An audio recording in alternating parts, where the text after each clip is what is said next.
Leave. You are an embarrassment, Arthur, and you're not welcome here. My son-in-law, Ethan, roared across the table. He stood in my dining room, pointing a trembling finger at me, the owner of the house, the one who had bought and paid for everything. For 3 years, I had hosted my daughter, Charlotte, and her husband, Ethan, and their daughter. If you're listening to this story, please hit the like button and subscribe to the channel. Tell me in the comments where you are listening from. Ella, offering them refuge when their business failed. Now he was ejecting me from my own Christmas dinner, treating me like a bothersome fixture. I rose slowly from my chair, the silence around the table thick enough to choke on. I turned, walked toward the front entrance, and took a deliberate step that would not only stun every guest, but shatter the comfortable delusion my daughter and her husband had built around themselves. Their lives and mine were about to change forever. The aroma of roasting poultry and rich herbs was the first thing to greet the dawn. I had been in the kitchen since 4 in the morning. My hands, still steady despite the stiffness of 70 years and early onset arthritis, meticulously worked the stuffing, a mixture of sage, sweet onions, and crisp celery. The early light outside the kitchen window was a cold, impenetrable gray. Something felt profoundly wrong about this Christmas. This home, a stately 2-story colonial in Roseville, was my fortress. It had been fully paid off since 2009, a year after my wife, Eleanor, passed. Yet, lately, it had begun to feel like a rental, a place I merely visited in someone else's louder, busier life. The 22-pound turkey glistened, already a golden brown masterpiece in the oven. The cranberry relish was simmering gently on the back burner. The root vegetables were prepped, awaiting their turn in the heat. My movements were economical, honed by decades of preparing elaborate holiday feasts. No one had offered assistance. In fact, no one had even bothered to wake up yet. I remember the phone call from Charlotte 3 years ago, almost to the day. I was dicing carrots then, just as I was now, the rhythmic tap-tap-tap of the knife, a familiar comfort. Dad, we are ruined. We need help. Ethan's venture, it's gone. Just for a month or two, please, until we can stabilize. Come home, sweetheart. I had told her immediately. My voice was gentle, the decision instant. Stay as long as you need. This is your home. They arrived a week later with a dozen heavy boxes and hollow, panicked eyes. Ethan's tech startup, the one he'd boasted about at the previous Christmas, had collapsed under the weight of reckless investments and unreliable partners. Charlotte hugged me fiercely right here in the kitchen, her tears soaking the shoulder of my flannel shirt. Thank you, Dad. We will get back on our feet so fast, I promise. Ethan shook my hand with a grip that was more a desperate plea than a greeting. You're truly saving our lives, Arthur. We will not forget this.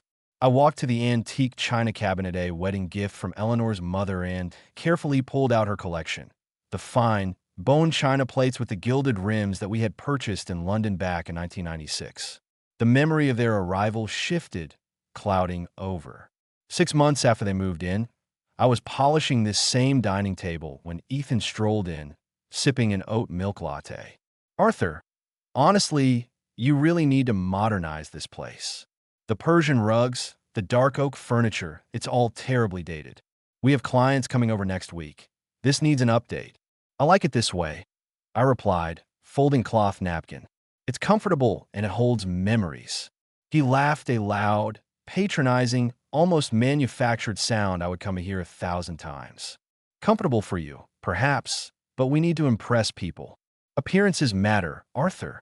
I finished folding the napkins now, creasing them into precise, formal triangles. Another memory surfaced, the wire transfer I'd executed that saved them from bankruptcy creditors $55,000, sent directly to the law firm representing their dissolved LLC. I still held the confirmation receipt in my safety deposit box, dated April 2023. Charlotte had cried with sheer relief. You are literally saving our lives, Dad.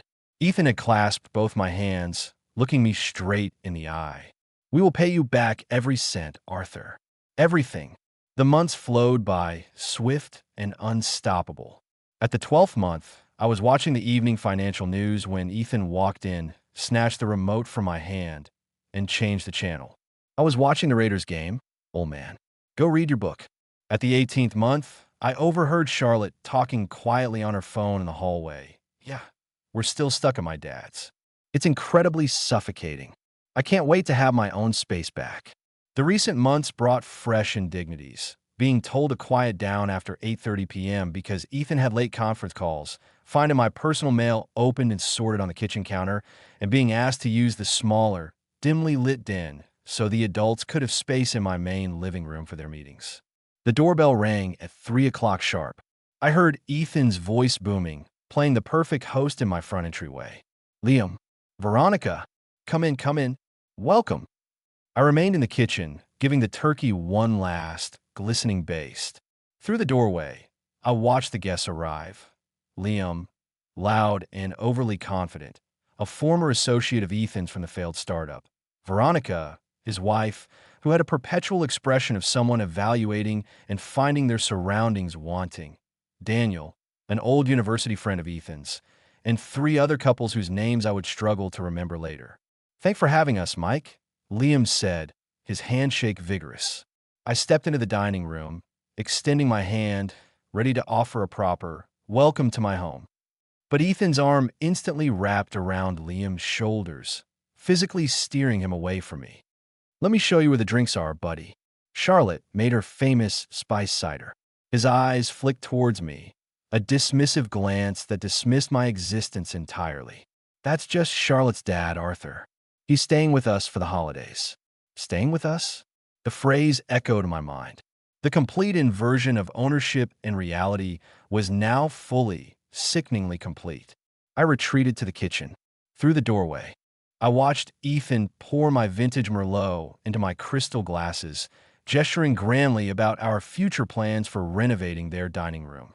Charlotte floated past, a poised, effortless hostess, utterly avoiding my eyes. Ella found me checking the oven temperature. My 15-year-old granddaughter leaned in, whispering urgently, "Grandpa, why don't you just tell them? Tell them it's your house. It's yours." I gently patted her hand. Sometimes, Ella, the best thing you can do is let people reveal their true selves. The truth always finds a way, but it takes patience. But it's not fair, she insisted. I managed a soft smile. No, it isn't. The turkey, perfectly cooked and fragrant, finally emerged. 22 pounds of my effort. I carried it through the archway on a heavy silver platter. Every eye turned to admire the centerpiece, but their applause and praise were directed solely at Ethan. "Mike, this looks unbelievable. You've completely outdone yourself." Ethan accepted the credit with a modest, self-satisfied nod. "Thanks, man. Been working on it all morning." I stood in the doorway, holding the empty, heavy platter, my jaw clenched. Charlotte set out the side dishes, arranging them to so the perfect hostess in a home that was not hers. "Mine." "All right, everyone," Ethan announced, gesturing to the table. "Let's sit down and enjoy this." I had set the table for 12 people. 12 places, 12 crisp napkins, 12 place settings of Eleanor's fine china. As the guests took their places, I realized their deliberate configuration left no clear seat for me. I stood at the edge of my own dining room, watching strangers fill the places where my family had gathered for 27 years. I had sat at the head of this table, a solid oak piece I purchased in 1997 for every holiday since. I had carried it through the door with my own hands, refinished it 3 times, and fed my family on it through every birth, death, and milestone. I took a single step forward.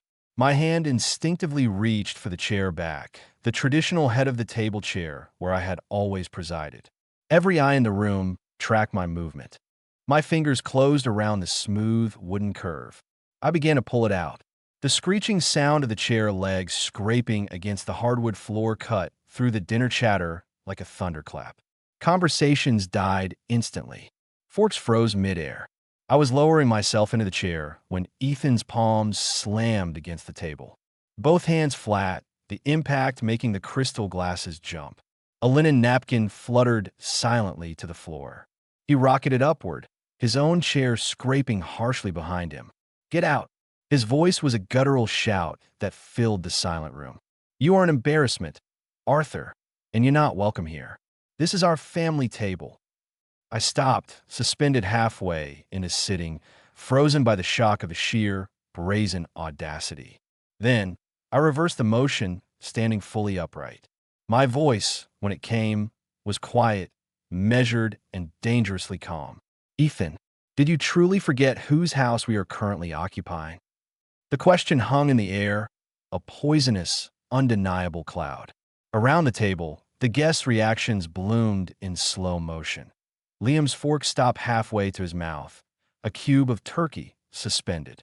Veronica's eyes went wide, darting frantically between Ethan's crimson face and my composed one.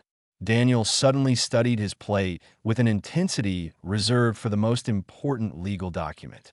The other guests froze, an uncomfortable, horrified photograph. Ella half rose from her seat. Dad, stop it. Not now. Not now, Ella. Ethan's voice was sharp, edged with panic. This does not concern you. Sit down. But Grandpa, I said sit down. Ethan's face was now a violent shade of crimson, the veins in his neck bulging. He leaned forward, palms still pressed flat on my table. In the house where we live, you are here on our terms, old man. Be grateful we even tolerate you being here. Now go to the kitchen, or better yet, go for a walk. The adults are celebrating. We tolerate you. The phrase was not just an insult. It was a physical blow, a verbal knife twisted deep between my ribs. Silence dropped instantly, thick and final like a guillotine. 5 seconds. 10. 15. The only sound was the frantic tick-tock of the grandfather clock in the hallway and the distant hum of traffic outside. Ethan gestured violently toward the kitchen, then toward the front door, a series of sharp, physical dismissals. He was treating me like an inferior, a servant, or a naughty child. Charlotte stared intently at her plate, refusing to meet anyone's gaze. Her silence was a profound, active betrayal, far worse than Ethan's explosive words. Something settled in my chest, not peace, but a frightening, absolute clarity. For 3 years, I had made excuses. They were struggling. They needed time. Family helps family. But this was no longer family helping family. These were entitled strangers occupying my space, disrespecting my memories, and erasing my existence, one arrogant dinner party at a time. I heard Eleanor's voice in my memory, fierce and clear, from a conversation we'd had 30 years ago. Arthur, never, ever let anyone make you feel small in your own home. I turned from the table. My movement was neither hurried nor slow. It was precise, deliberate. My footsteps echoed across the hardwood floor, the same floor I had personally refinished in 2008, through the dining room archway, past the antique furniture I had chosen and the family photos I had lovingly hung. I could feel Ethan's smirk without looking. He believed I was complying, slinking away, embarrassed, accepting my place. I stopped at the front door. My hand settled on the polished brass knob that I had installed 15 years prior. I turned it slowly and pulled. The heavy, solid oak door swung inward, and the December air, cold, clean, and bracing, rushed into the warm, scented hallway. It was maybe 38 degrees. The rectangle of darkness outside seemed to expand, threatening to swallow the warm, inviting yellow light from inside. I stood in the open doorway and turned to face the room. My voice, now raised just enough to cut through the remaining silence, was utterly devoid of emotion, hard as granite. Every person currently in this house who is not its legal owner, you have exactly 5 minutes to leave my property. This is my house. I purchased it in 1997. Ethan and Charlotte, I suggest you take what you can immediately carry and go right now. Ethan actually laughed, a harsh, disbelieving, mocking sound. You're joking, Arthur. You've lost it. But his guests were already standing, reaching for their coats draped over the chair backs, mumbling awkward apologies. Liam placed a quick, nervous hand on Ethan's shoulder. Man, we should probably go. This is heavy. No, sit down. He's bluffing. Ignore him. Ethan pleaded. Veronica was already at the door, her expensive coat fastened. Jason, come on. This is clearly a family issue. Yeah, we'll call you later, Liam stammered, following his wife. They fled. All of them. in less than 90 seconds. Daniel nodded stiffly as he passed. Thanks for, sorry. The others filed out in a hurried, silent stream, avoiding all eye contact. The door remained open, the cold wind gusting into the entryway. Then, there were only the four of us. Ethan remained standing at my table, but the cracks in his confidence were widening rapidly. You cannot just kick us out. We live here. We have been here for 3 years. I remained at the open door, the chill December air at my back. You live here as my guests. I am now officially rescinding that invitation and asking you to leave. Charlotte finally spoke, her voice cracking with fear and confusion. Dad, please. This is insane. It's Christmas night. I looked at my daughter. Our eyes met for the first time that night. Charlotte, you have a choice to make. Make it. We are not going anywhere. Ethan's defiance returned, but sounded brittle. You are a crazy, vindictive old man. I reached into the inner pocket of my tailored jacket, pulled out my smartphone, a modern device I had deliberately taught myself to use efficiently, and unlocked the screen. Ethan's face went from an angry red to a shocking white faster than a traffic signal changes color. I navigated to the phone application. I'm calling the police, Ethan. You wouldn't dare. But his voice held no conviction whatsoever. My thumb moved deliberately across the screen. 9. I pressed the digit 1. Pressed again 1. I lifted the phone to my ear. Ethan stood frozen at my table, next to Eleanor's china in my dining room. Charlotte had both hands pressed against her mouth. Ella watched everything, her eyes wide with terror. The line began to ring. My thumb completed the motion. The final digit was pressed. The phone screen lit up, calling emergency services. 1 ring. 2. A click. 911. What is your emergency? Ethan laughed, not nervous laughter, but a mocking, hollow sound. The old man has completely lost his mind. Sit down, Arthur. Stop embarrassing yourself. I kept my eyes fixed on the open door, the cold air rushing past me. Yes, I require assistance. I have individuals in my home who are refusing to leave after I have asked them to depart repeatedly. The address is 3822 Cypress Lane in Roseville. Charlotte's laughter was shakier, uncertain. She was reading the room, and the police line far better than her husband. Are you in immediate danger, sir? Are the individuals threatening you? No immediate physical danger, but they refuse to vacate my property. I am the sole, documented owner of this residence. Officers are being dispatched. Estimated arrival is approximately 12 minutes. Please stay on the line if you feel unsafe. I will be fine. Thank you. The click of the call ending was the loudest sound in the house. Ethan's laughter died, cut instantly. The smug confidence melted off his face like wax near a flame. All color drained from him in seconds. Charlotte screamed. Not words, just sound pure, audible panic. Then the words came tumbling out. Dad, what are you doing? This is us. Your family. Ella began to weep quietly, trying to make herself invisible in the corner. Ethan's aggression returned, now fueled by desperation. You can't do this. This is our home. We have rights. Look up squatters' rights, Arthur.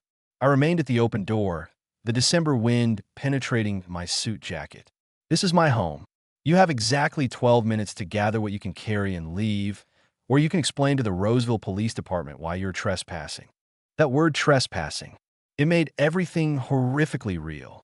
Ethan looked around the dining room as if seeing the house for the first time, truly seeing whose space this was. Dad, please. We have nowhere to go. It's Christmas night. Charlotte's voice broke on the final word. That, I said, my voice hardening, is precisely why I am giving you 12 minutes to pack anything you can carry. I could have had you removed with nothing. I felt the sharp, familiar hook of guilt try to lodge itself in my chest, but then I recalled Ethan's words from an hour ago. Be grateful we tolerate you. The memory solidified my resolve like liquid steel cooling. The remaining guests, who had lingered hoping to mediate Liam, Veronica, Daniel grabbed their coats with fumbling hands. Liam squeezed Ethan's shoulder. Man, call me tomorrow. We'll figure this out. But his eyes clearly stated that he wanted no part of this escalating disaster. Veronica touched Charlotte's arm. Do you need? I mean, we could. She didn't finish the offer. Within 3 minutes, they were all gone. Their rapid departure was a verdict rendered without words. They sided with the homeowner. Now, only the four of us remained. Ethan snapped into action. Charlotte, pack bags. We're not staying here with this crazy person anyway. His words were defiant, but his movements betrayed total panic. They rushed upstairs. I could hear heavy footsteps overhead, drawers slamming, things being hastily thrown into duffel bags. Ella appeared first, carrying one small, worn backpack, tears streaking down her face. She approached me slowly. "Grandpa, I'm so sorry." My voice softened for the first time. "You have nothing to apologize for, sweetheart. Nothing. This isn't right. They shouldn't have treated you that way." "No, but it is necessary to set things right." Flashing red and blue lights began to paint abstract, shifting patterns across the walls through the front windows. Two officers approached the open door. Officer Ramirez, a man in his late 40s with a weary, patient bearing of someone who had seen every conceivable domestic dispute, and Officer Chun, a woman in her early 30s, efficient and sharp-eyed. "Sir, you called about a trespassing situation?" Officer Ramirez's voice was professional and measured. "Yes, officer. I'm Arthur Sterling, the sole owner of this property. These individuals were guests. I have asked them to leave, and they are refusing to vacate. May I see identification and proof of ownership? I have my driver's license ready. The deed is in my office." One moment. I walked to my study, a room that Ethan had recently started using as his own private office, often leaving it cluttered. Opened the second drawer of my filing cabinet and pulled out the manila folder labeled property and trust documents. My hands, surprisingly, were perfectly steady. I realized I had been subconsciously preparing for this moment for months, perhaps years. The document was unequivocal. Property purchased, October 1997. Sole owner, Arthur M. Sterling. Officer Chin studied the document carefully, scanning the legal language. And there's no lease agreement? Nothing establishing a formal tenancy? No lease. There were family members staying temporarily. That arrangement has now terminated. Ethan and Charlotte descended the stairs with hastily packed duffel bags and roller luggage. They saw the police officers and froze on the bottom step. Ethan tried to interject, words tumbling out in a panicked rush. "Officers, please, this is a profound family misunderstanding. He's my father-in-law. We live here. This is our home, too." Officer Ramirez's expression did not change. "Do you have any documentation showing legal tenancy, sir? A lease agreement, utility bills in your name, rental receipts, anything of that nature?" "No, but we've lived here for 3 years. We have inherent rights. Look up adverse possession or implied tenancy." Officer Chin spoke, her tone almost sympathetic but entirely firm. "Sir, implied tenancy requires proof of rent or contribution, and adverse possession requires specific legal conditions and typically a much longer time frame than 36 months. This is private property. The owner is asking you to leave." "But we are family." Charlotte's voice cracked desperately. Officer Ramirez looked at me, waiting for the final word. "Sir, do you want these individuals removed from the property now?" I looked at Charlotte, seeing my daughter, but also seeing 3 years of active neglect, of dismissal, of being systematically made small in my own home. "Yes, officer. I want them to leave. They do not have my permission to be here any longer." "You need to vacate the premises now," Ramirez stated, turning back to them. "Take what you have with you. You can arrange to collect any remaining belongings later through civil legal means." Ethan's face twisted with a mixture of rage and overwhelming humiliation. Charlotte clutched her luggage, mascara beginning to run in dark streaks down her cheeks. Ella stood small and pale, holding her single backpack. They filed past me. Ethan hissed as he passed, his voice low and venomous. "You will regret this, old man. You have no idea what you just started." "I regret many things, Ethan," I replied, meeting his glare with steady eyes. "This is not one of them." They moved quickly down the walkway toward the street. The patrol car lights continued to flash silently. I could see the drawn curtains and occasional twitching shadows in the windows of the neighbors' homes up and down the street. Ethan turned back, his mouth opening as if to shout something final. "Keep moving, sir." Officer Ramirez's voice was a low, firm warning. They kept moving. The night that followed passed in fractured fragments. I did not sleep well, not from regret, but from the raw, unfamiliar quiet. No hurried footsteps above my head at midnight. No muffled arguments echoing through the heating vents. No shower running loudly at 6 in the morning. The silence in the house, now truly my own again, was louder and more jarring than any noise had ever been. I woke at dawn, the house absolutely mine. I performed a systematic walkthrough of each room. The master bedroom, the hallway, the guest rooms where they had stayed, the kitchen, the living room, the dining room. Small details affirmed their absence. Ella's hairbrush was gone from the bathroom counter. Ethan's stack of business magazines was missing from the coffee table. Charlotte's ceramic coffee mug was not in the sink. But the dining room table still held the abandoned Christmas dinner. The turkey was cold and congealing. The carefully prepared vegetables were untouched. The plates I had set so precisely were now monuments to waste and betrayal. I didn't clean yet. I simply observed. The house was telling last night's story in physical, tangible language. At 8 o'clock, I made my first concrete decision. The locks had to be changed immediately. I didn't trust Ethan not to attempt to return, use his old key, or take whatever he wanted under the cover of darkness. I called Roseville Secure Locksmiths. "I need all exterior locks changed today, if possible. I have 3 separate doors. This is an emergency service. We can be there by 10 o'clock, sir. Complete replacement, not just rekeying. That's $550 total, premium rate. Do it." I used the waiting time productively. I went to my study and pulled out my personal financial ledger. This was an insurance man's ingrained habit, keeping meticulous records. Numbers do not lie. I wanted the complete truth laid out in stark black ink. The memories flooded back with the entries, each number tied to a painful exchange. April 2023, the first largest entry. $55,000. Memo, Sterling construction debt repayment. I vividly recalled the phone call. Charlotte crying, saying the creditors were going to take everything. Ethan, desperate, but trying to maintain a shred of dignity. "You're a lifesaver, Arthur." Not Dad. Never Dad. Always Arthur. I had wired the funds the same day. The creditors backed off. Ethan had promised repayment within 2 years, with interest. The promise had evaporated like steam.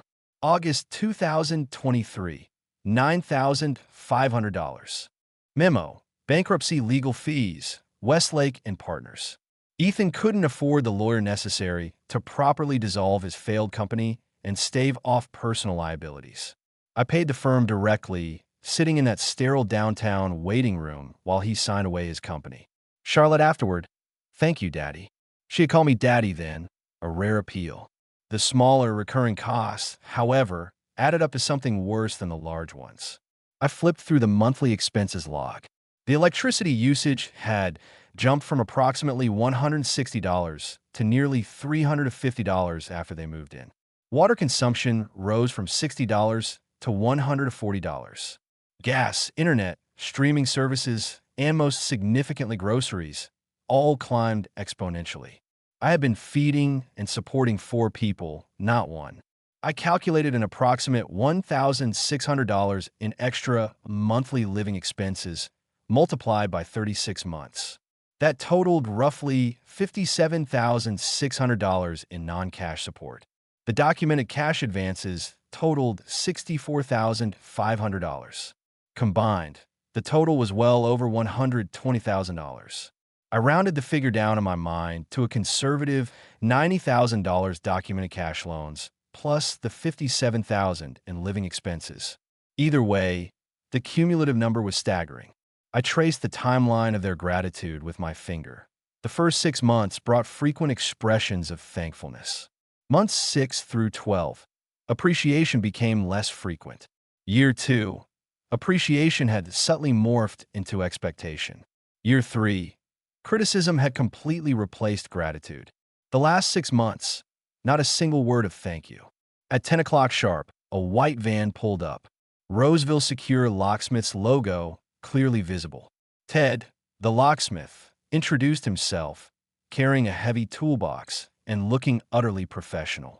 You want complete hardware replacement, not just rekeying, he confirmed. That's more secure, but more expensive. I want new hardware. Everything new, I confirmed. He whistled softly. Someone you don't trust with a key. Something precisely like that. Say no more, sir. I see this often. Divorce, family disputes. Which is worse? He worked with efficient speed. 45 minutes for all 3 exterior doors. I watched each old, familiar lock, the ones I had used for decades, come off. Each new, secure tumbler went on. It felt like a symbolic rebirth. The new keys were shiny brass and used. Only I would hold the copies. At 11 o'clock, my phone rang. Charlotte's name flashed on the screen. I considered not answering. I let it ring once, twice, 3 times. Then I answered. Dad, please. Please let us come back. We have absolutely nowhere to go. Her voice was raw, exhausted, edged with desperation. I kept mine measured and steady.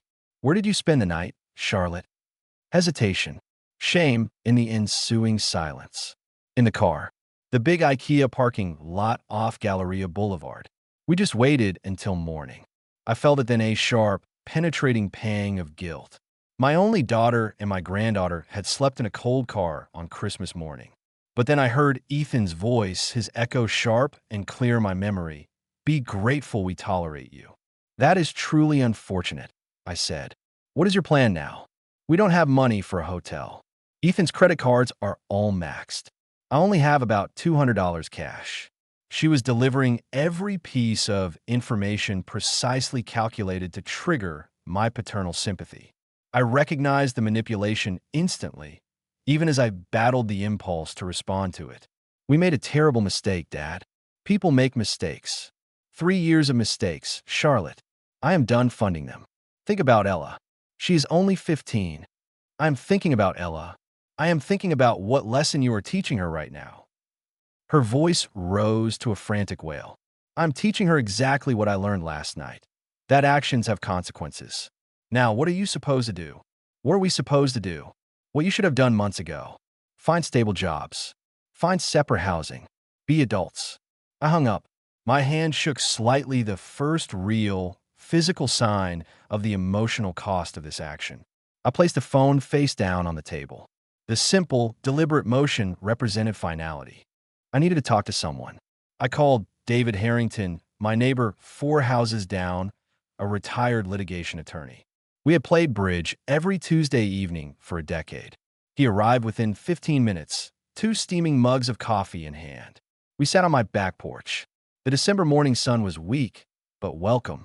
I saw the police cars last night, Arthur, he said quietly. Figured you might need coffee more than advice, but maybe both. You're a good friend, David. 20 years of bridge games. I know when you need an opening bid and when you need an endgame strategy. This feels like endgame. I recounted everything. Christmas dinner, the brutal insult, the cold eviction. David listened without a single interruption, a lawyer's habit of absorbing data. When I finished, he was quiet for a long moment. Arthur, you did everything right. Legally, morally, you were entirely justified. Then why? I asked, the words sounding hollow. Do I feel this immense guilt? Because you are a good man, Arthur. Good men feel guilt, even when their actions are entirely justified. They will try to twist that guilt against you. He set down his mug. But Arthur, you must be prepared. They're going to come at you. What do you mean? They'll attempt to sue, claim implied tenancy rights, perhaps even try for adverse possession, even though they have 0 case. On what grounds? Desperation and spite. Ethan is the type who needs to win, even when he is incontrovertibly wrong. Do you have your documentation? Proof that you paid for everything. Every check, every receipt, all organized. He smiled, a flicker of appreciation in his eyes. Of course you do. You were an insurance executive.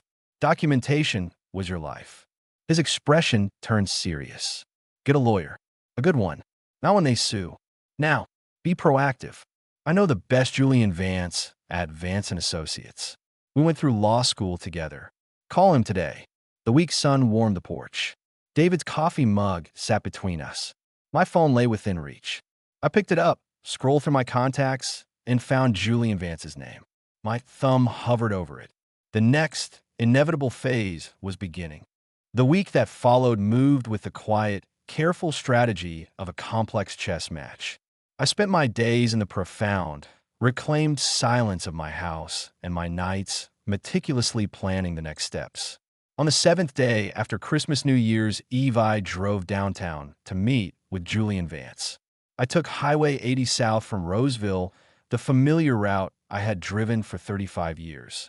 I exited at J Street, the Sacramento skyline rising ahead, the iconic state capitol dome gleaming even in the cold, late morning light. I found parking in a structure at $4 an hour and walked 2 blocks to the 1,300 block of Capitol Mall. Vance and Associates occupied the 20th floor. It was a modern tower, marble floors in the reception area, abstract art, and furniture that whispered expensive without shouting it. The receptionist, impeccably dressed, smiled with immediate recognition. "Mr. Vance is expecting you, Mr. Sterling. Conference room C." I carried my heavy, worn leather document folder, burdened with papers and with the emotional weight of 3 documented years. Julian Vance stood when I entered. He was 53, sharp, perfectly tailored, with reading glasses hanging from a thin silver chain. "Arthur, we haven't seen each other since that regional trust seminar 10 years ago. David called me, said you had a family situation that was about to turn legal." I set the folder on the polished mahogany conference table. "It already is legal, Julian. I evicted my daughter and son-in-law on Christmas night. Now, I am preparing for the inevitable retaliation." "On Christmas?" "That is remarkably decisive." "Necessary."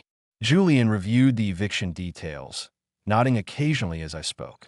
"Following proper procedure, documented police involvement that helps tremendously.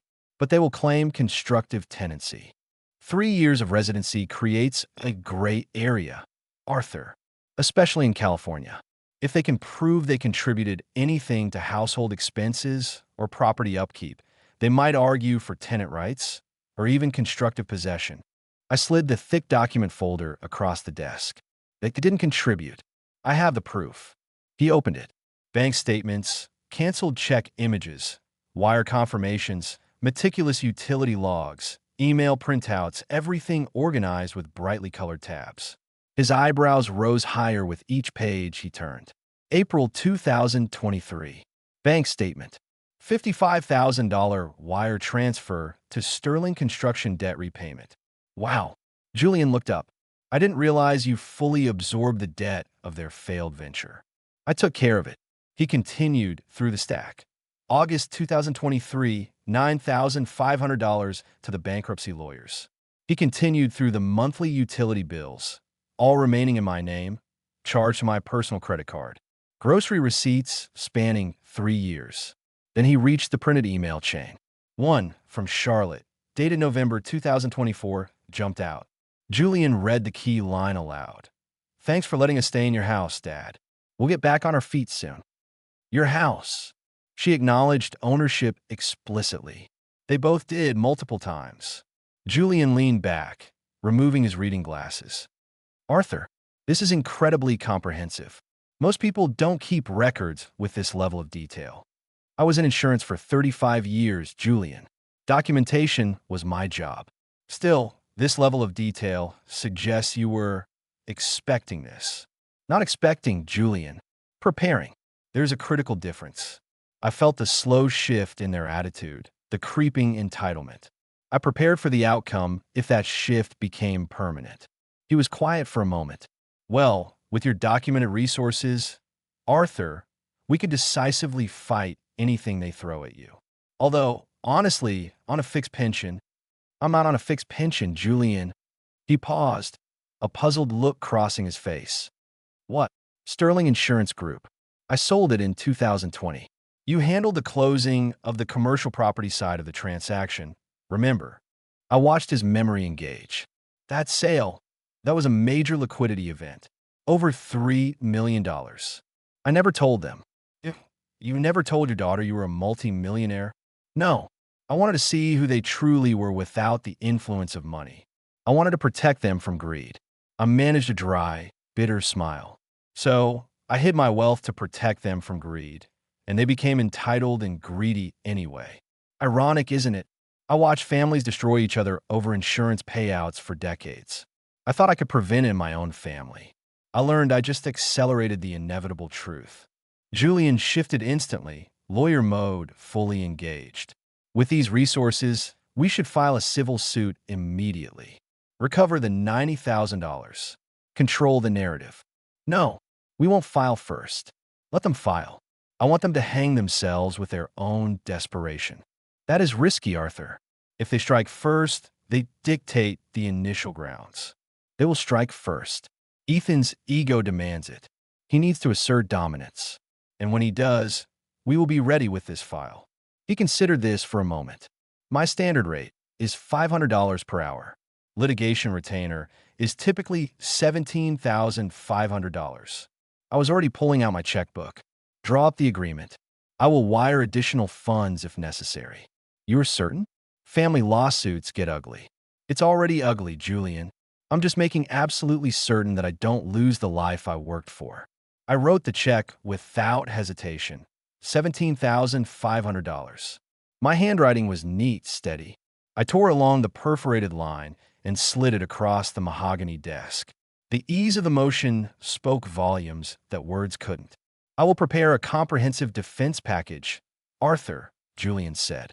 Everything we need to counterpunch immediately. I stood, gathering my folder. Also, prepare a civil complaint for the $90,000 right now. Have it ready to file, but do not file it yet. You truly believe they'll be the ones to sue first? Ethan Miller does not know how to admit defeat.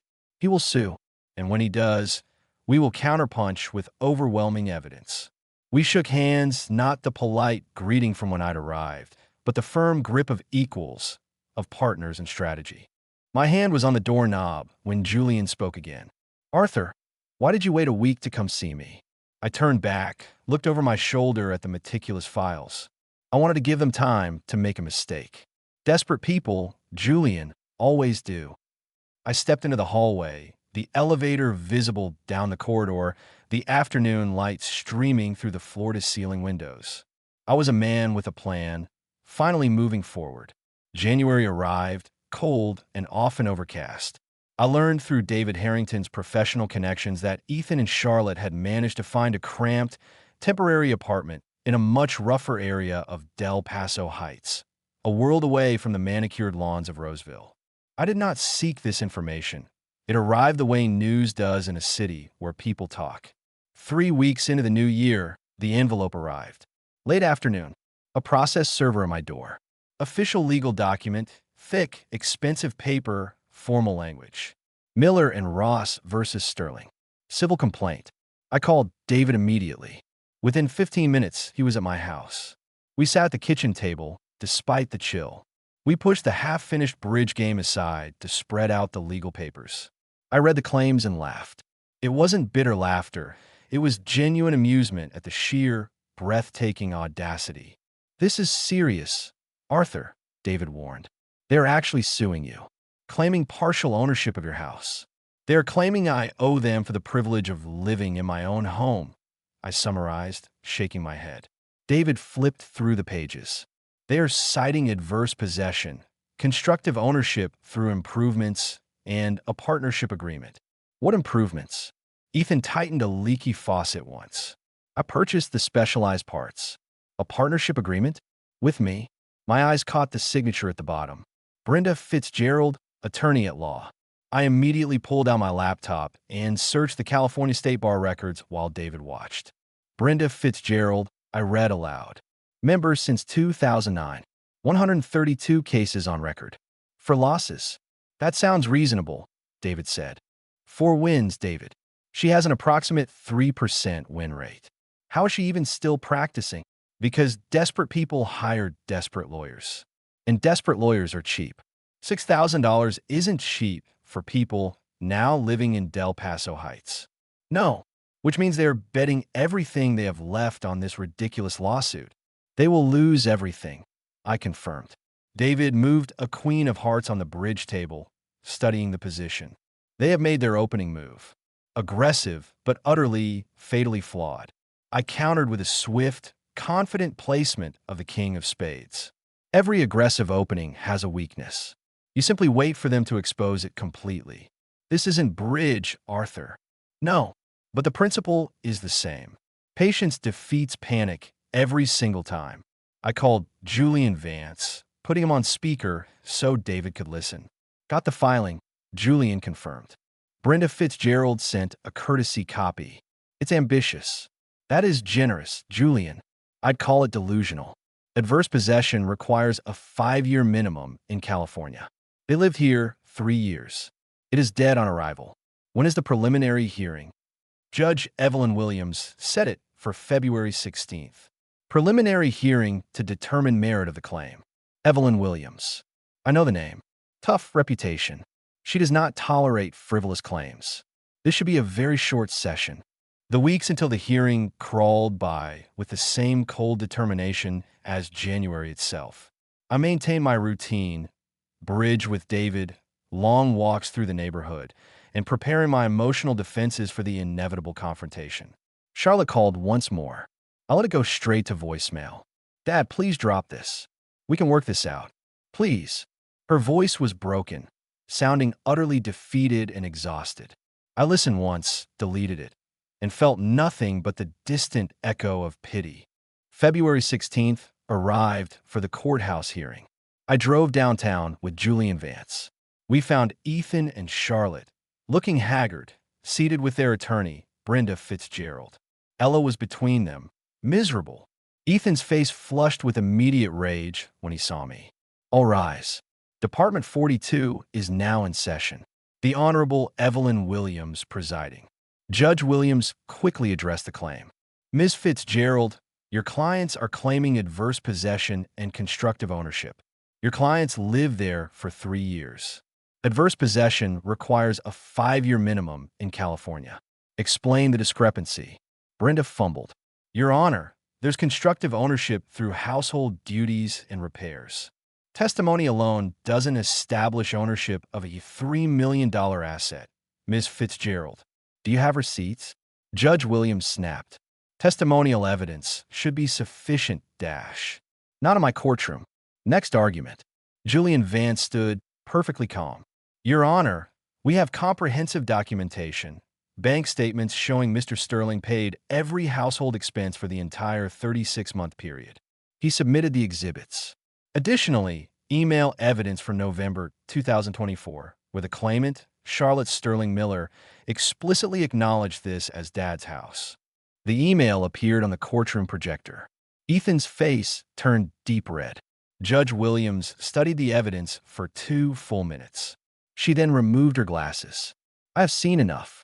Ms. Fitzgerald, your clients have absolutely no legal basis for this claim. No formal lease existed. No verifiable rent was paid. This is clearly a family dispute, not a legitimate property claim. Motion to dismiss is granted. Case dismissed with prejudice. Ethan half rose, shouting in protest. Sit down, Mr. Miller.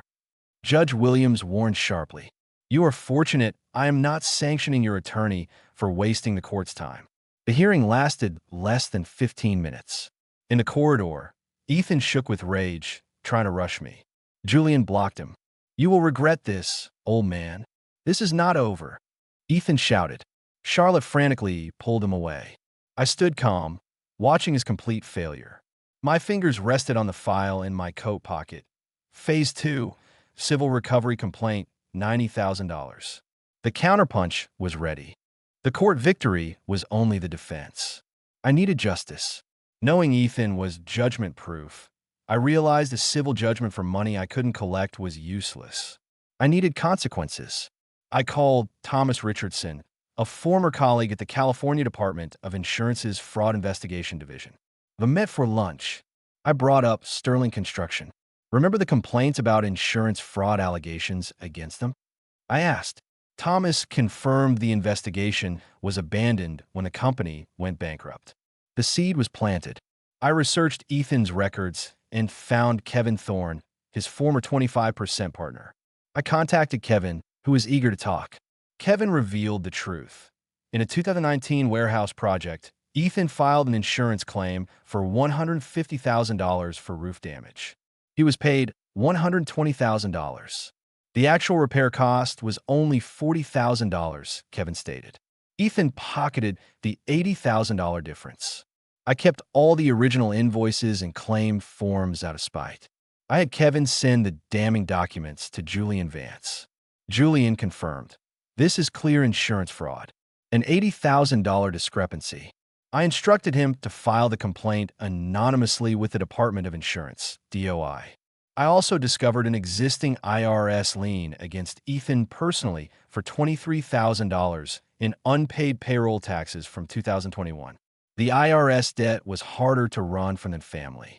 2 weeks later, Julian confirmed the DOI had opened a formal investigation. Case number 2025 SSE 1847.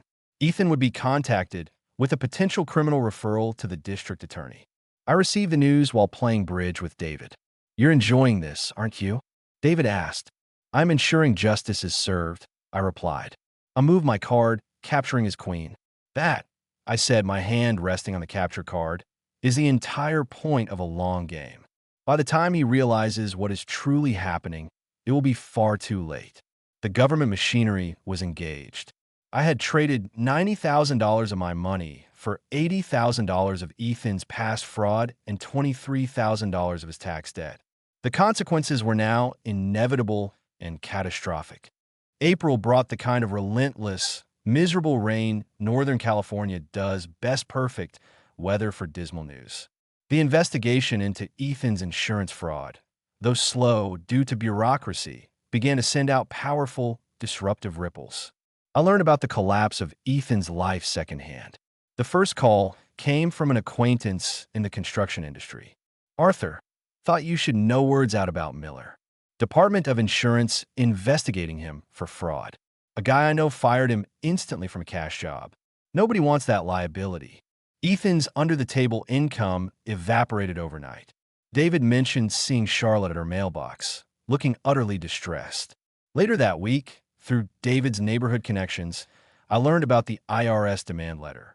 Official demand, $23,000 in unpaid payroll taxes, plus $4,800 in penalties, totaling $27,800. Payment deadline, 30 days, or wage garnishment and asset seizure. They had nothing to seize and no wages to garnish, but the debt remained, accumulating interest. In early May, my phone rang. Ella's name appeared on the screen the first time since the eviction. "Grandpa, can we meet? I need to talk to someone normal." "Of course, sweetheart.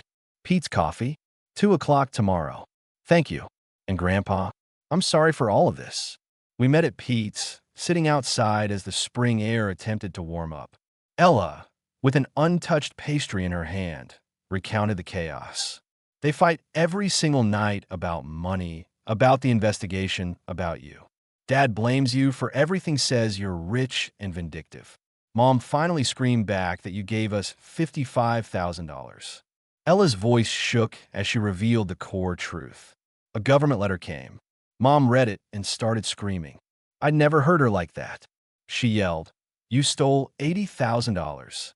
You committed fraud." What did Ethan say? He just said, "I did what I had to do." Mom screamed back, "You destroyed us. My father threw us out because of your crimes. Not his fault."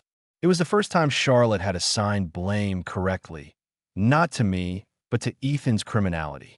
Ella confirmed that Charlotte genuinely hadn't known about the insurance fraud. Her confrontation with him was one of shock, betrayal, and rage. Ella confirmed the financial ruin.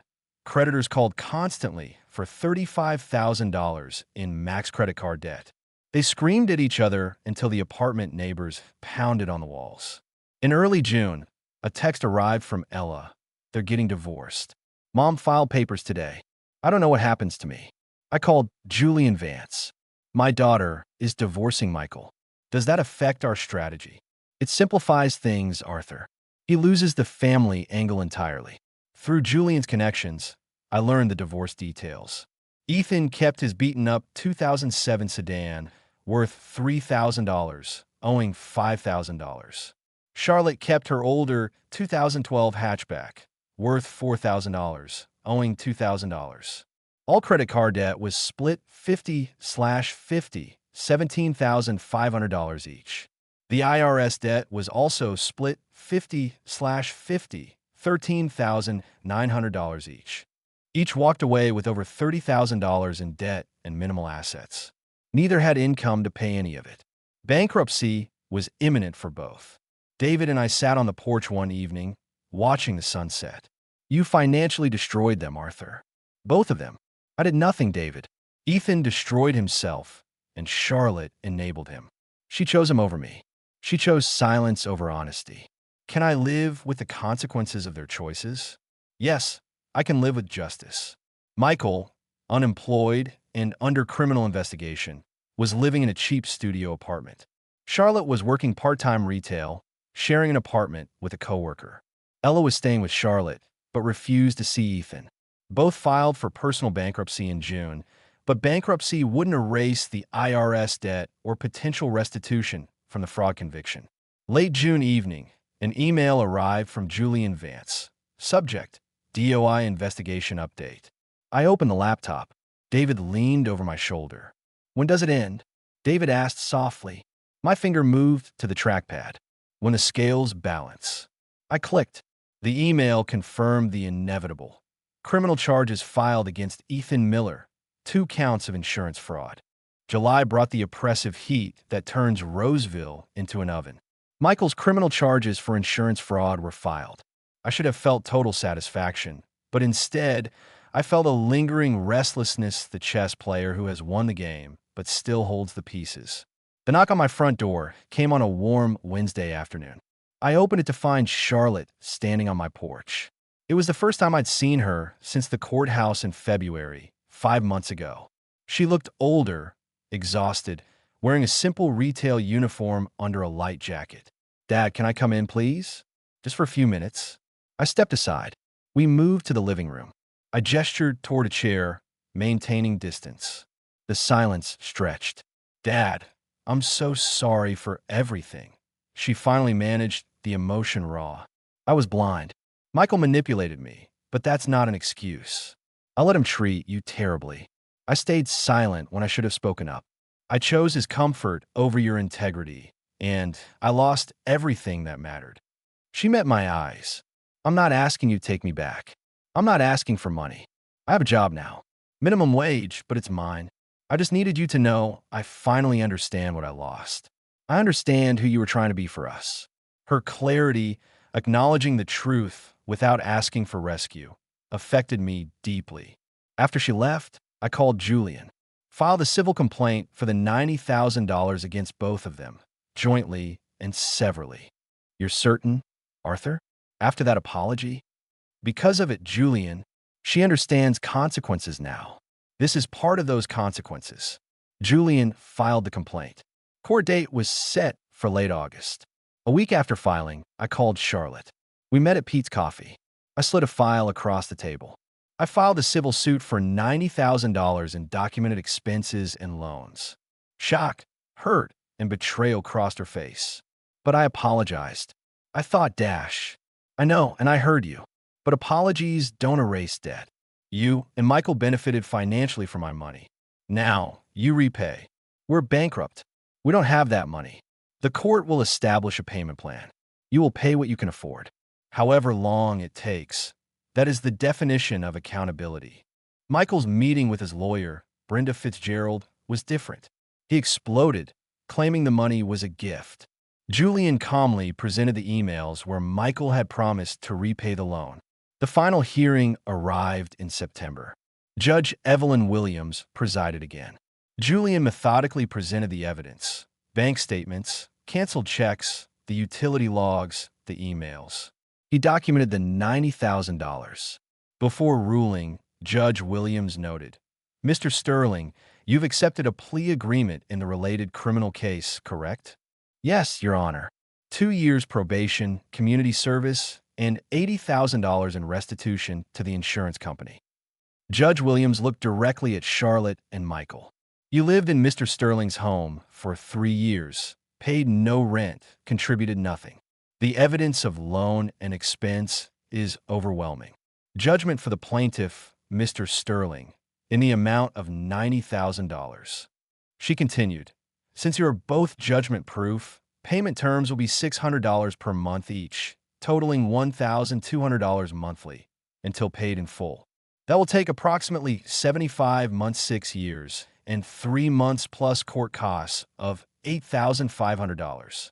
In the corridor afterward, Michael walked away immediately, hunched and defeated. Charlotte approached with Ella. Dad, I deserve this, Charlotte said, her voice steady. All of it.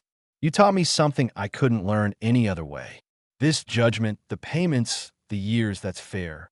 That's justice. It's not about punishment, Charlotte. It's about accountability. I know that now. Ella hugged me tightly. Grandpa, I understand why you did this. All of it. Thank you for showing me what standing up for yourself looks like. You can always visit me, Ella. To Charlotte, I forgive you. But forgiveness doesn't mean forgetting. Trust is rebuilt over years, not moments. You'll make your payments. You'll live your life. And we will see who you become. I'll be ready, however long it takes. That evening, David came over for bridge. We sat on the back porch in the cool September light. The game was over quickly. Did you get what you wanted? David asked. I got my peace back, my home, my dignity. And they got a lesson they'll remember for the rest of their lives. 6.5 years of payments. That's a long lesson. Some lessons, I concluded, moving my final piece, take time to learn properly. Checkmate. David studied the table, then nodded in appreciation. I didn't see that coming. Very long game. The longest games teach the most. I learned that the best revenge isn't destroying someone. It's showing them the truth about themselves. I picked up my mint tea. The house was quiet, my space, my peace. I had won. But more importantly, I had survived with my integrity intact. That, I had decided, was the real victory.